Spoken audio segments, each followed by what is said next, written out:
2026 sees me travel the length and breadth of England to run a marathon per week in each of its 39 historic counties. Why? To raise funds for Tommy's, the charity that does incredible work to try to end the heartbreak of baby loss. I'll be joined each week by someone who has their own story of loss, their own rollercoaster journey, their own reason to be there. This podcast shares those stories in the hope that they can bring awareness to an often undiscussed topic and even, perhaps, a flicker of light in someone's darkness. You can follow the runs, the stories, and donate to the cause at marathonsformiracles.com. Enjoy.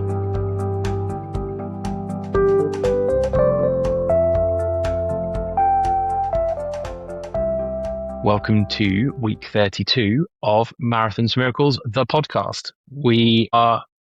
Everyone keeps saying to me whenever I see anyone, they go, "We're getting there now, aren't we, Olly? You're nearly done." And I have to keep reminding myself that I have still got 8 marathons to do. 8 sounds not very much in comparison to 39, but it's still 2 months. We've still got plenty to do. So I've decided, I was saying this to my mother-in-law at the weekend, I've decided that I'm going to think about the fact that we have done 31 rather than that we've got 8 left to go. I'm focusing on the accomplishment rather than what's left, and that seems to be working for me psychologically at the moment. I think I need to get a psychologist to listen back to all of these podcasts and do an assessment on me, because they'd probably find it really interesting. But anyway, this week 32, we're off to Northumberland. We're heading back up north. We've got 2 more trips north, and this is about as far as we can possibly go. Yeah, almost up. Well, we will touch the border pretty much with Scotland this weekend. I will let Bex tell us more about the route a bit later on, because it is really cool. And then the history nerd in me comes out in full force this week. But yeah, very happy and glad to be joined by Bex this week. Welcome to the podcast, Bex. Thank you, Olly. Thanks for having me. Very excited for our run on Sunday. Yes.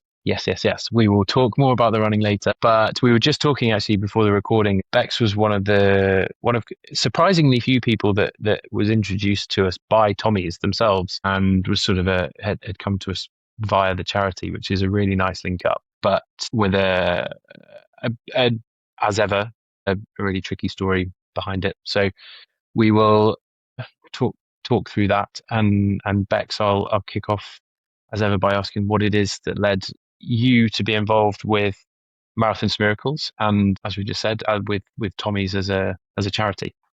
Thanks, Olly. Yes, it was in 2024 that we came into contact with Tommy's. It was shortly after we tragically lost our daughter, Wren. She was stillborn at full term on the 13th of February 2024. She died during labor the day before her due date. And 2 of my best friends participated in a Tommy's fundraising challenge soon after we'd lost Wren, and they shared a link with me to the Tommy's website. This was really our gateway into a relationship with Tommy's that I'll always be grateful for. They gave us so much support over the next couple months after our loss. And getting in touch with them early on was crucial to help with our healing journey and processing what had happened. So we found out about all of the services that Tommy's offered, and I completed a self-referral. We also got in touch with our bereavement midwives, who had taken really good care of us. And very quickly after kind of going these 2 routes in, we were put under the care of Professor Hazel and Emily Bailey at St. Mary's Hospital in Manchester. And we were booked onto a pre-pregnancy consultation with Professor Hazel.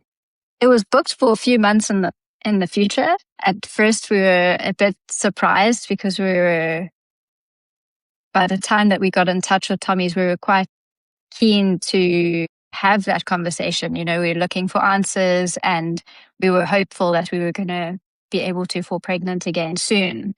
And then we found out that it was a good couple months in the future that we'd be able to see Professor Hazel. However, that consultation was fast-tracked because within a few months I was pregnant again. And they then supported Chris through and myself through my pregnancy with Lark and his birth. And he was born just over a year after we lost Wren, so in March 2025. So then it was Rainbow Baby Day a few months later in August 2025. And Tommy's got in touch and asked if we would be willing to share our story of our rainbow baby with them. And I was also told about this crazy man's challenge to run a marathon every week for 39 weeks. So I was put in touch with you, Olly.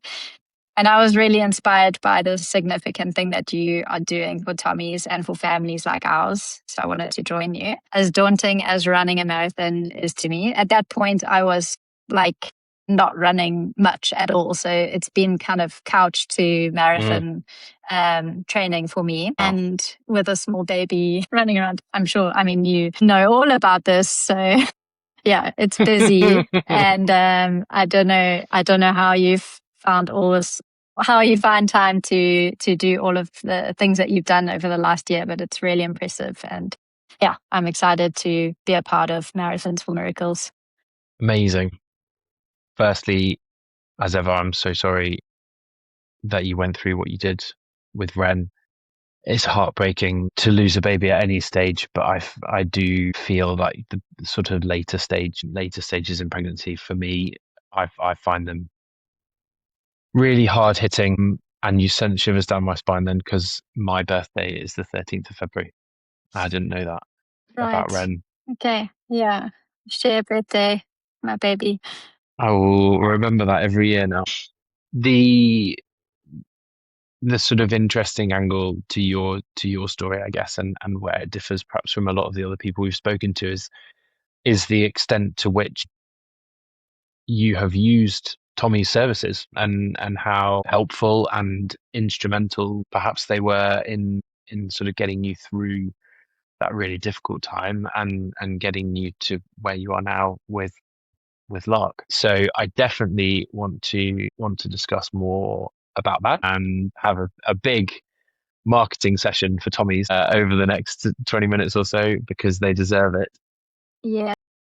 And interestingly, I had an email from them today inviting Amy and I to go and visit the centre in Manchester in September. They've got a staff visit going up there and said, Cool. did we want to go and see them and sort of have a look around and learn more about their work. So it's like a week and a half after we finished the challenge. So I do definitely feel like this is Tommy's way of saying, don't you dare think that because you've got to the end of your 39 weeks that you're getting away from us that easily. But yeah, no, of course, be amazing to go up there and see the fantastic work that Professor Easel and the rest of the team do, which I'm sure you know inside out. So the first point to touch on, which is very important, is you mentioned the bereavement midwives themselves. So this was pre Tommy's, I guess. This was the bereavement midwives within your trust. Yeah. And I guess maybe when we talk about our trust, I guess it's like kind of a weird situation. So I'll share a little bit of backstory. So Chris and I had been living in Copenhagen for 5 years before we moved back to the UK when I was 8 months pregnant. So I had most of my care in Copenhagen, and we relocated back to the UK. We had previously lived in London, and we decided to move to Yorkshire to be near his family so that we could spend my maternity year in the countryside before returning to work in London. So I remember when we first spoke, you showed me or told me the name of the village in Yorkshire and said that you were planning to move back to London, and I thought you'd lost the plot. It just looked like the most stunning village. I can't remember the name of it. I'm sure you were, but yeah, sorry to jump in. A beautiful place and a beautiful community to be a part of. So So we were very lucky to have that time, although, it was also a very weird time because we were living in a holiday cottage and everyone in the village, a small village, was really excited that we were going to be there with a little baby. And we were really excited, of Mm, course. And we had this whole plan and everything was kind of going really well and going to plan. My pregnancy went really smoothly right up until the very end. So it was really unexpected. Of course, I mean, I know this is how everyone feels. It's a total shock. I think that's also, because we were in kind of this fluid space where we were living in a holiday cottage. All of our stuff that we had just moved from Copenhagen was still in storage. We had this opportunity really to be able to move to Manchester for a few months to attend the St. Mary's Hospital and benefit from the amazing care that we got from the team there who, we were so nervous all the way up until the very end of my pregnancy with Lark that it was, we were going in for monitoring almost every day, yeah. especially in those final days. So it was,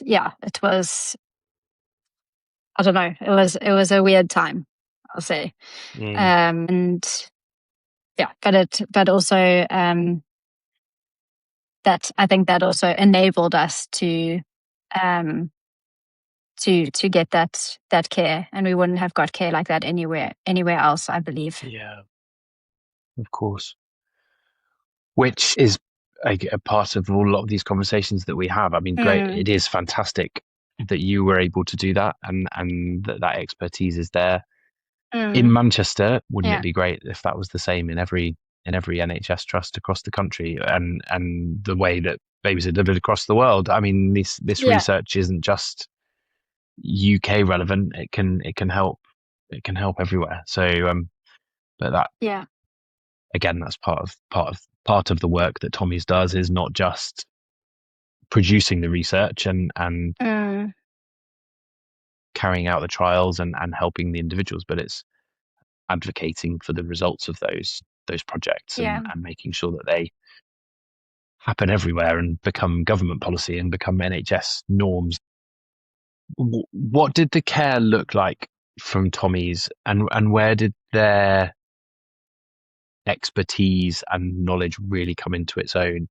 And I guess perhaps a precursor to that question is if you're happy to talk about it, what sort of answers were you able to get around the Mm, circumstances that led to you losing Wren in the first place that then perhaps mm, educated and informed the work that Tommy's and the team there were able to do um, mm. with your subsequent pregnancy? So I'll go back then um, a bit further to, I mentioned that we had like quite a smooth pregnancy until the end. So it was about a week before Wren's due date. Um, Actually, my birthday is on the 7th of February. So it was about a day or two before my birthday when I started to get a little bit sick. I'd not had a cold or been ill for like since pre-COVID. I was very, very well, but I just Mm, started to get like a bit of a cough. Um, and it got worse every day that week. So on day 4, actually it was sooner than that. It was day 3. I went to the doctor for the first time. On day 4, I went into the hospital for monitoring because I also had concerns about reduced movement. And on day 5, I had a fever. By day 7, I was exhausted and desperately worried by this point because I was coughing a lot. And I just don't usually get sick like that. So it felt different. And mm, I was worried about being this sick when I was pregnant and what impact that would have on my baby. So I went back to the doctor that day and was given nose spray and told to go home and rest. Um, and on the way home in the car, I felt my first contraction. And in a way, I felt some relief. I had been in tears in the doctor's room because I was also like, how would I be able to give birth in this state? I was also so ill that I was just worried about like being able to do that. Yeah, of course. And yeah, but I started to feel contractions, but it was very, very gentle. Started off very gently. It was like a very slow kind of onset of contractions. And so, I thought, okay, well, we're going to be meeting her soon. So I did go home and rested, and then as I mentioned throughout the day, the contractions grew stronger, and my mum actually flew in from South Africa that evening, and I could still feel Wren kicking in between contractions. But as labor progressed, it became more and more difficult to notice her movements. And so we went into hospital. We also kind of, it was in the early hours in the morning, and by that point, I had been laboring for a good 12 hours. And although it had started slow, it was quite, it felt like the right time to go into the hospital. And so we went in, and we were in the triage room, and we were told that her heart was no longer beating. It was a very confusing thing to hear, and we I just couldn't believe it. We had some, I guess, you're nervous, you're giving birth. I was ill, but we never thought something like that had happened. The nurse pulled the red cord, and the room filled up with people, and they brought in a second machine, because I was convinced as well that this must be a mistake. And we get another machine, and they said, we're getting another machine, that's standard protocol. So they got this other machine, and again, only the sound of my heartbeat could be heard. So it was confirmed that there was no movement, and we were told, we were taken to this other room. We're told that I would need to be induced, and that I was very confused by that as well, because I was like, but I'm in labor. This baby is coming soon. I don't think induction is necessary. Is that a thing? I was very confused, but I think it maybe is just the protocol that, that's what happens, and that's what needs to be said, sort of thing. Or maybe there's sometimes labor stalls in these situations. Anyway, we went into the sunbeam room, and we decided to keep the lights off. I remember they said we just wanted to sit in the dark, and we were sitting there for what felt like hours, just kind of staring at the ceiling and in shock, really. Yeah. Later, we read the notes of the timeline of what happened, and apparently we were only in there for minutes before my waters broke. But it honestly, just time didn't make any sense at that. It was like, just a very weird and very sad situation to be in. So after my waters broke, we were taken to the labor room, and our baby girl was born the next morning at 9:56. It was a very special thing to go through with her. It felt like, it felt important to me afterwards as well, and during the process, that I could be present and meet her when she came out. But it was also a tragedy, and losing her was of course, really one of the most traumatic experiences of my life. That I can believe. Wow. Yeah. So we still didn't get answers for a long time, and it was only after we got the post-mortem results back that we really started to engage with Tommy's in a more like, I guess, after that we got the post-mortem results back, and we were just like trying to find more information. I mean, before we got the post-mortem results, we were trying to find information, but we didn't have anything really to go on. So you're just reading stories. And one thing that I did find really useful actually during that time was the Tommy's Facebook support group, because I could type in things like post-mortem and then find out like, hey, how long is it? Why is this taking so long? Those 15 weeks were just excruciating, waiting for the results to come back. But we got them back finally. And it was explained in the report that I'd had a placental abruption during labor. So it was a partial abruption where your placenta comes away from the wall of your uterus. And then there's less opportunity for oxygen to pass through to the baby. And there were 2 additional significant bits of information in the report that contributed to what had happened. The first one was that they found that my placenta was smaller than expected for Wren's gestational age, which may have contributed to it not functioning as efficiently or being as stable and attached.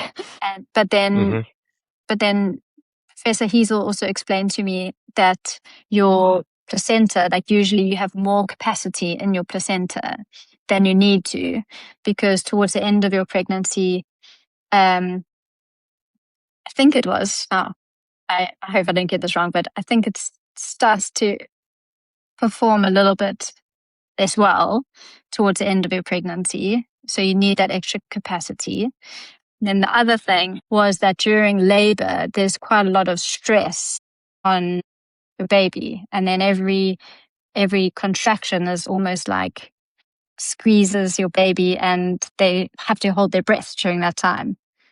So naturally during labor, it's a bit more stressful for them, and they're getting less oxygen through the process because it's like a very highly intensive thing that's going on for everybody. Yeah. And then that makes sense. We had something similar to that when Poppy was born. It turns out she was coming out face first. Yeah, okay. She was really keen.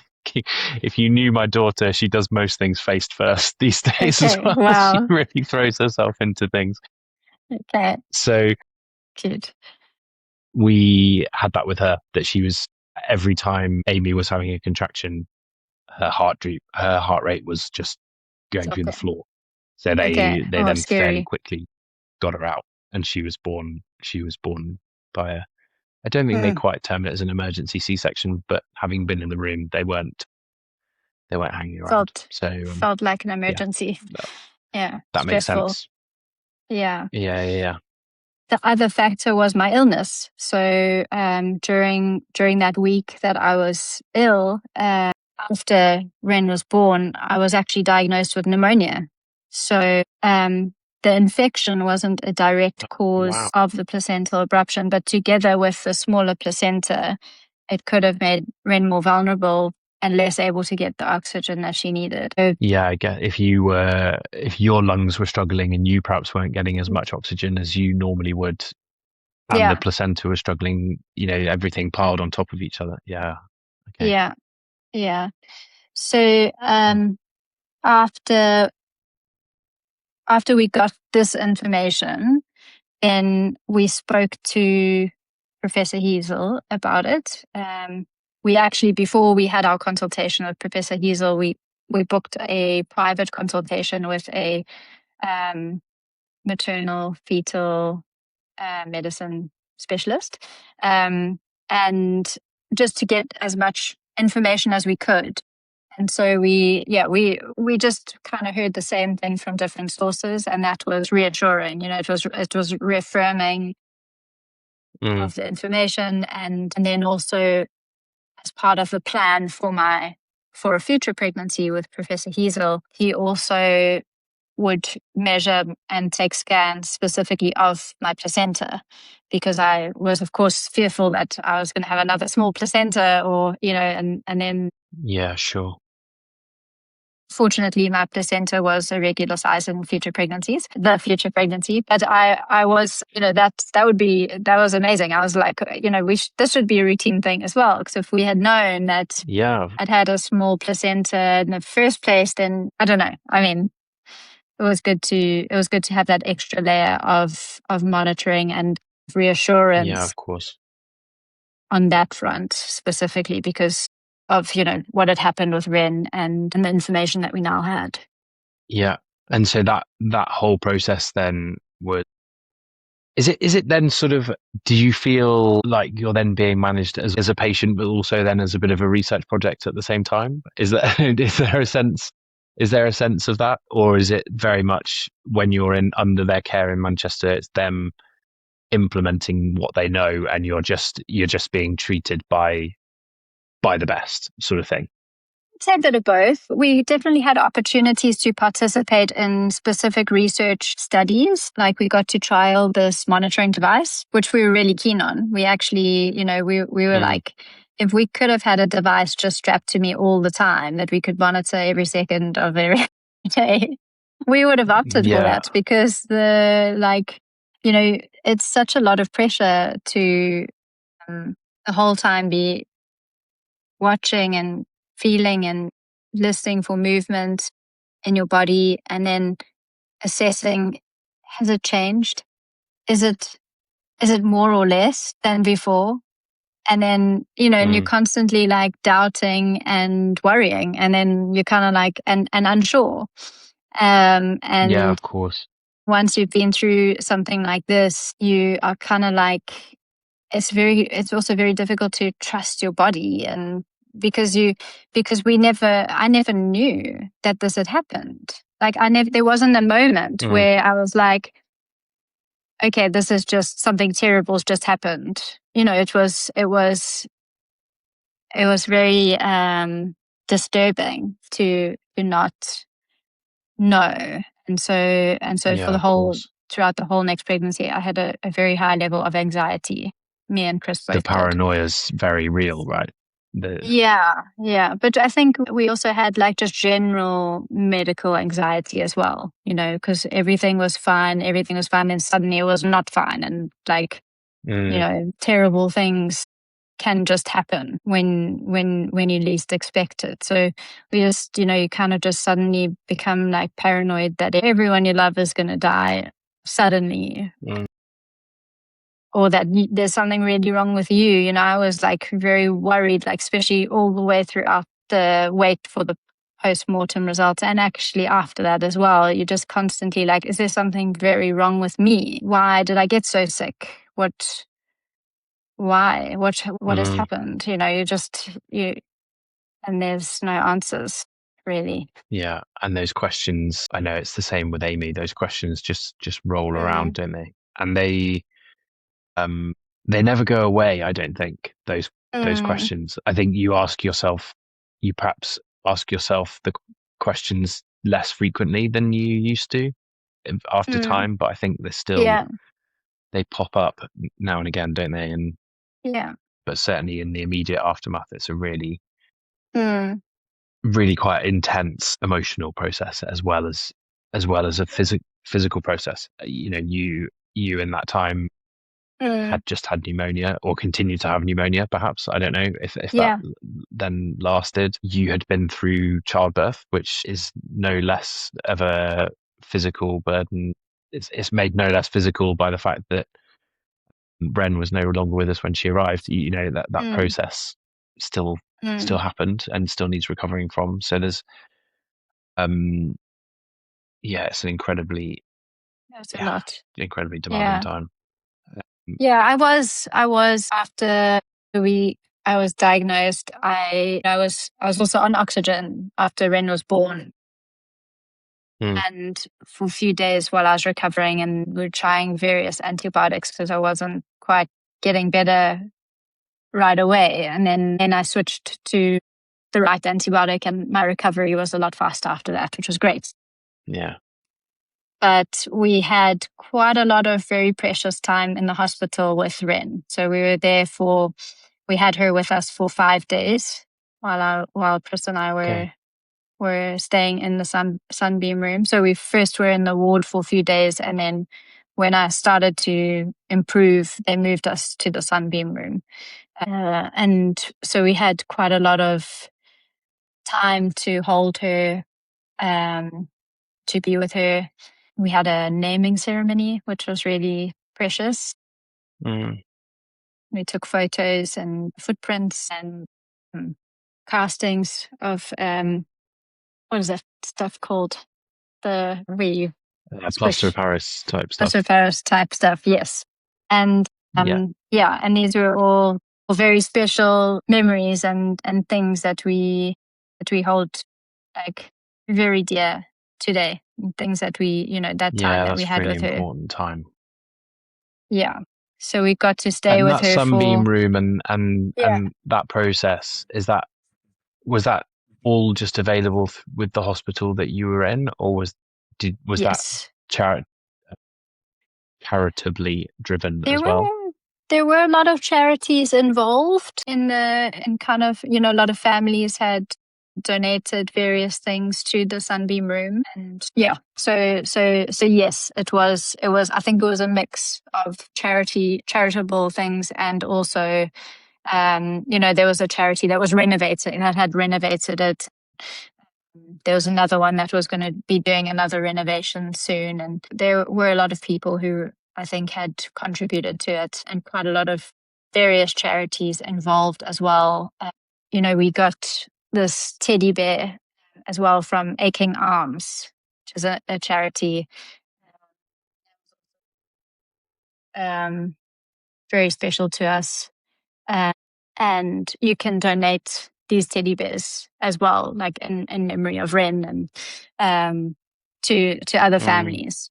And that was something that was quite special to us, because we felt, that in that really like difficult time, you felt like you were being supported by another family directly. So there were some individual kind of Yeah, that's really nice. charity things like that. But yes, it gave us the opportunity to kind of be with her every step of the journey. So we were also had the option of choosing funeral directors while we were in the hospital. I think this was kind of from the NHS, and they were amazing. Mm-hmm. Suzanne and Carl. And Carl's name is an anagram of Lark, coincidentally. But we're still in touch with them today, and they did so much for us. Whatever we wanted was possible. We wanted to go with Wren to take her for the post-mortem, and we drove with them in the car to Leeds with Wren, and we went with them to collect her. And we got to kind of go with her every step of the journey, which was really meaningful for us and important to us. I think you don't know how you'll cope or what you'll need until you are in that kind of situation. Yeah, absolutely. But to have Yeah. these options and these groups and these charities doing what they do to make horrid Yeah. times a little bit easier is amazing. Yeah. And we say it every week, but these charities don't do this completely fueled by love and hopes and dreams. Yeah. They need our support, and that is a big part of the aim of the challenge. So if you're listening and you want to help others in similar positions to what Bex and Chris were going through, please do visit marathonsformiracles.com and click on the big pink donate now button. Yeah, I think that money, of course, goes to Tommy's. So just to sort of round off on the Tommy's piece, how throughout, so you obviously had your consultation with Professor Heasel. They were monitoring the problem that had been identified previously with the placenta. Lots of additional scans, presumably sort of regular appointments, that sort of thing, through all the way through to the end. Yeah, I would say the emotional support that we got as well from Emily Bailey, our midwife, was amazing. She just understood and was always there for us on email, responding to us in great detail. Would just, say, come on in, we can have a chat about it if you want to. There was a lot of that, just a lot of kind of going over and beyond. And then I mentioned the research study. So we also were given the opportunity to participate in, it was kind of, I guess it was a bit of a research type of thing. They had a program that they were trialing to support families with bonding with their rainbow babies. Because, of course, it's very different when you are in a subsequent pregnancy after loss. You feel less sure of it happening or going to plan. And And definitely, there was a lot of great content in that course that we took. A short kind of half a day course with some other families online. And we found that really useful as well. So there were things like that we had the opportunity to participate in that you wouldn't usually get with anywhere else, I think. So it was quite good. Yeah, amazing. And it stood out to me as well when you were talking about using the support groups on Facebook and being able to search for things. And I know certainly when Amy and my miscarriage happened, just the resources on the Tommy's website were fantastic. So I think it's just a really good example all round. Not that you would ever want to be an example, of course, but of the real comprehensive scope of work that Tommy's do. And whether you are in need of real technical, scientific, medical know-how or emotional support there and then and someone to talk to, or that you're not actually in a position to talk to someone yet and you need information and you need community and you need the indirect support, shall we say. I think for all things pregnancy, not let alone baby loss, but pregnancy from start to finish, Tommy's really have got it covered. And a reassurance, I guess, to us with our project. One of the big things about what we're trying to do, particularly with these podcasts, is to get more stories out there and to see how people coped with things and what helped them, and just to have stories there that people can listen to and relate to and say, yeah, no, I feel the same, or I went through the same thing, or it's just a touch point, hopefully, for people who need it as and when. Absolutely. Yeah. So I found a lot of support don't know what our there. listener numbers are like these days, but hopefully they will continue to get listened to into the future. I think when you've been through something like this, you go to a very dark place, and talking to others who've been through similar situations can bring some hope and some comfort. And I definitely needed that. So I spoke to, strangers on the Tommy's support group who, once I discovered that it was a placental abruption, I searched for that specifically and reached out to a few people and asked questions, and people were so receptive and supportive and encouraging, and helpful, practically helpful. So I think that was, I think, at the heart of what you are doing, and I think at the heart of this podcast is that, I think it's really important for us to talk about what we've been through, for people who are going through it. So I want to actually just take a moment to say to anyone who is listening to this, who's going through this heartache, I am so sorry for the loss of your beautiful baby. Yeah, great words. And yeah, like you say, you hope no one's listening to this needing to listen to it, but if they are and they can get something from it, then fantastic. Yeah. If we can help people in whatever way possible, whether it be the money going to the research centres or the people listening to the podcasts and finding a community somewhere, then that's what we hope. That's what we hope to do. One that we always sort of ask Bex, and you can't just say Tommy's for this because it's the obvious answer given what we've spoken about for the last 40 odd minutes. What you mentioned, understandably, in the weeks or so after Wren was born, being in quite a dark place. What helped you to get through that, to the extent that you are through that? I know it's an ongoing process, but what really helped you, and what would you advise others to do in your position? So a few things. I think one thing that was really important for us was to get away, actually. Chris and I, when we went back to our life with an empty car seat, we bumped into people in the village who were excited to meet our baby and didn't know about what had happened. And this was really hard. It was just something that we were not prepared for, that we hadn't really thought through how it would, we hadn't just imagined the situation of bumping into someone who was expecting us to be there with the baby and then them not knowing and us having to, it was terrible. And then packing up all of Wren's clothes that I had so carefully prepared. And it was also painful and I didn't know where to even start. So Chris suggested that we take a little holiday and we just get away for a bit. So we went to Wales for a long weekend.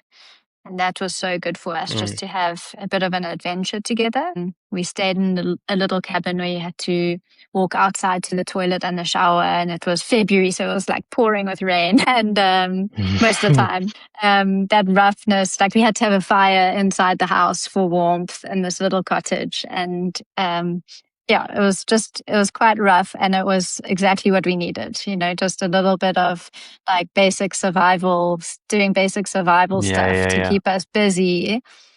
And I would encourage anyone to just drive away somewhere just for a bit and then come back and you've had a little bit of time away.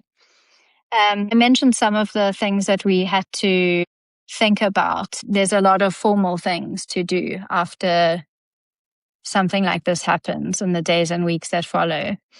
And it really all just weighs down on you because it's hard to do anything. But then there's all the stuff that you must do. We had this MNSI investigation going on, maternal and newborn safety investigations going on, as well as, choosing funeral directors, deciding whether to have a post-mortem or a service, planning it all, thinking about cremation, and it all just feels like a lot. And so I think kind of just taking one day at a time and just like every time there's something new you realize you have to do, just putting it on a list and just, doing what you can and not pushing yourself too hard, because that was, just felt like so much that we had to do. And it was like all really tough things. So, yeah. Yeah, sure.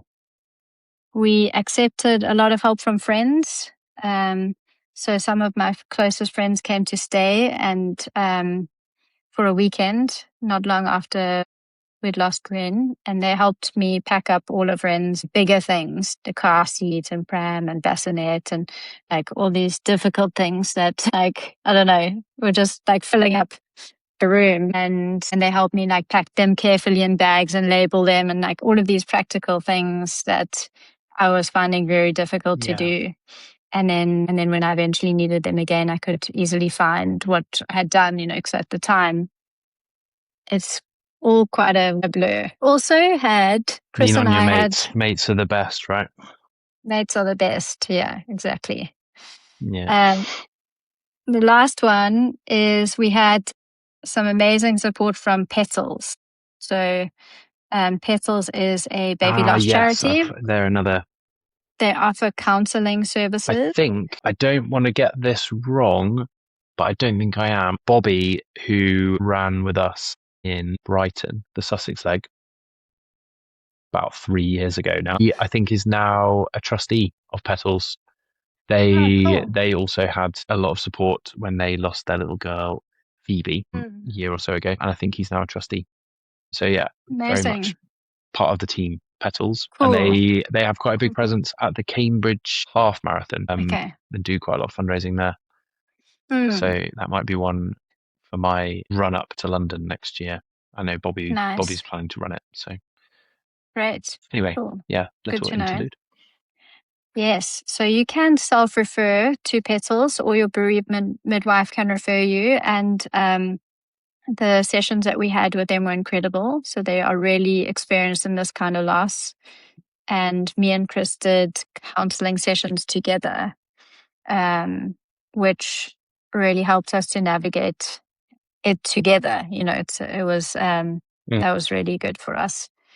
I'd say those are my top 5, apart from all of the other Tommy Yeah. stuff, which I've done. Yeah. Yeah, of course. No, that's fantastic list. So yeah, no further questions.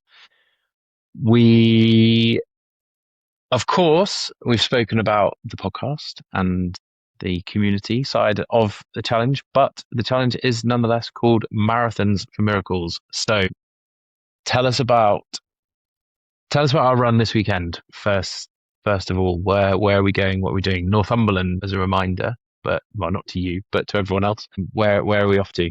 So we are running the raid, which starts and ends in Holy Island, Lindisfarne, and we will go from Holy Island to Spittal in Berwick upon Tweed, along a mix of trails, of road, and it says sand, and trails, but I'm hoping there won't be a lot of sand that we actually have to run on. Mm. But it's very exciting because I think, Olly, you mentioned that you really love getting into some of the history, and there's a lot of history here, and the run itself is called Run the Raid, which is a commemoration to the infamous Viking raid in 793. So this Oh, was good knowledge. Love that. yes, some facts. So this was actually remembered as the raid that began the whole Viking Age in Europe. Holy Island is also now a national nature reserve with the longest stretch of sand dunes in Britain. So it's a very beautiful place with a lot of Oh, wow. wildlife, seals, birds, and like rare plants and things. So yeah, it's going to be a beautiful run. I'm so excited. I'm probably going to stop short of buying some sort of Viking helmet. I did consider it at one point, and I'm sure I wouldn't be the only one if I did. No. But I think it's going to be quite warm, so I'll stick to my cap as usual. But yeah, I've got 4-ish hour drive, probably more, to get up there at the weekend, as I'm sure you have. Yeah. And so I found a podcast series about the Viking invasion, the original Viking invasion, and all. So that Great. will be my 4-hour entertainment on the way up there. So Cool. it was actually having this conversation with Dave and James, who ran with me in Lincolnshire this weekend, just gone, about whether I liked to chat as I was going. And I don't know if you like to chat whilst you're running, but my conclusion was that I quite like to listen to other people talking without necessarily having to talk myself. So if I've got 4 hours worth of podcast knowledge dashed in my brain, Yes. I'll just Yes. I'll just talk at you for 6 That'll or be 7 great. hours, whatever it is. That'll be great. And Yeah. you can concentrate on the job at hand. That sounds good. I love a bit of history too. Yeah, good. How has your training been going? Because I have a wife in a similar position who gave birth in January and is training to run a half marathon with us in Norfolk in September. You Wow. obviously, in the last 2 years or so, have had two full-term pregnancies, and then now what's Lark now, 1 and a bit He is 16 months. year old in your life. So how has training gone? How have you felt? Yeah. So how's it all gone? How have you felt physically? Have you enjoyed it? Are you looking forward to the run? Tell us all about it. Wow. So it's been busy. It's been really busy, and I have definitely been running an unsustainable amount, which I'm sure you can relate to. But yeah, it's I've been trying to run 3 to 4 times a week. So it doesn't sound crazy, but it is. Wow. When you're working full time and trying to yeah, and there's not very much time in the evenings and on the weekends. It just kind of disappears. So and also, like, some days it's really tough. You just feel so tired. So I've definitely had ups and downs throughout my training journey, and good weeks and bad weeks. And Yeah, but overall, I think I'm feeling pretty good. I've also been training not to like be really fast. I've just been training to be able to Hmm. compete the distance. Um, so I'm feeling pretty good. I've gone on a couple long runs. I did 32 kilometers the weekend before last and felt pretty good afterwards. My body is feeling a little.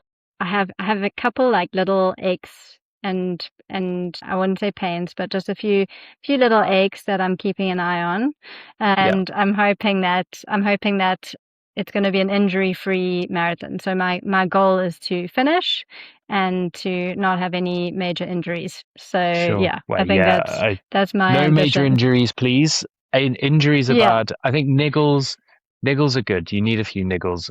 They keep you Okay. honest. Yes. You'd be concerned otherwise. But yeah, no, few niggles here and there are fine.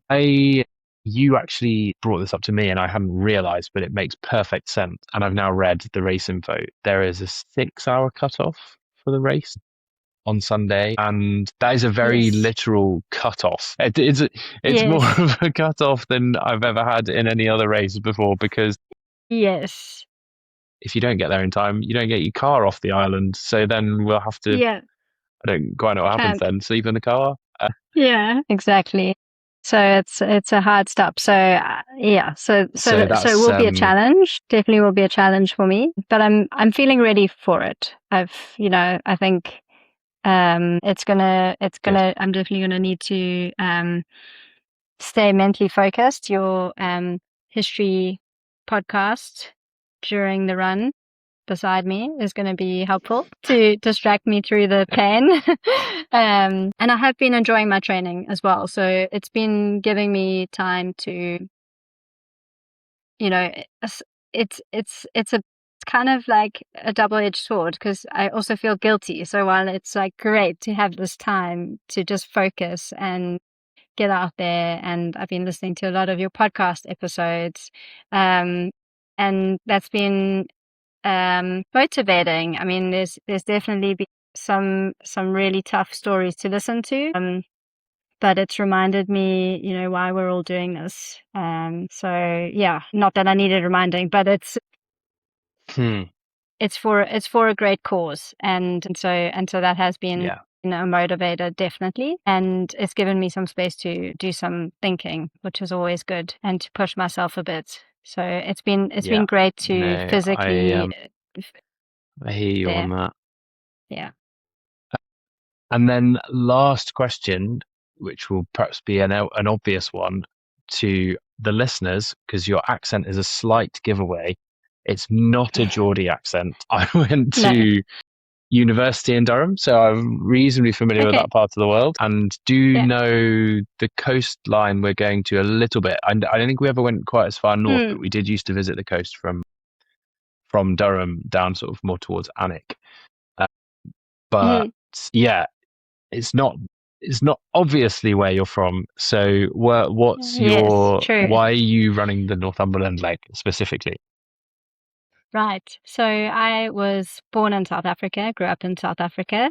My granny was born in Northumberland. Um, and so that's my connection. I've got roots from Northumberland. And then I think another connection that I have is to the Run Red. So I lived in Copenhagen for 5 years, um, which is the capital of Mm. Denmark, which is the Viking connection there, to run the raid So on you are the Lindisfarne. Vikings invading now. Yeah. And then we were living in Yorkshire when Lark was born after we moved back to the holiday cottage from Manchester.